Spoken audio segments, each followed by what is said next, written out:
Welcome to a ViewSonic unboxing. My name is Ray, and today I have for you a PA503HD projector.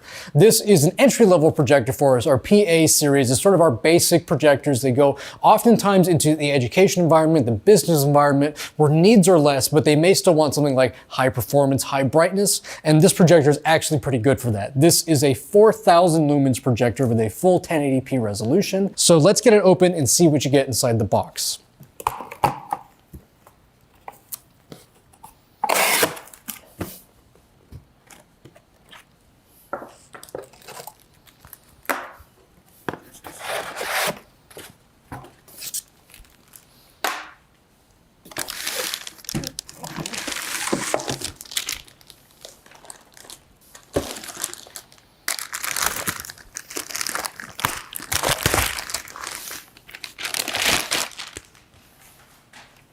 Okay, taking everything out of the box, we can see here, this is the unit itself. This is the PA503HD. About normal for our projector size. This would be what you would see in most classrooms mounted upside down from the ceiling, typically.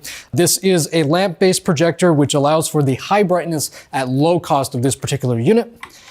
Included with the unit is a small remote and the power cable and all the documentation that you need, plus a couple batteries for that remote. In terms of features and connectivity on this model, going to the back here, we have two HDMIs, so dual HD sources are supported, as well as 3D, if you connect both of them together to say a 3D Blu-ray player. There's also RS-232. A lot of our education and business customers really like it because RS-232 is a very old established standard for controlling devices like power on, power off scheduling, and even updating. This one allows for updates through USB as well, which is a relatively new feature for our projectors. So if there's anyone out there who needs a really nice high brightness projector and doesn't want to break the budget, this is the best new offering that we have, the PA503HD. For all the information on this PA503HD projector and information on all of our projectors, please head to ViewSonic.com. Please watch this space for more exciting videos from ViewSonic.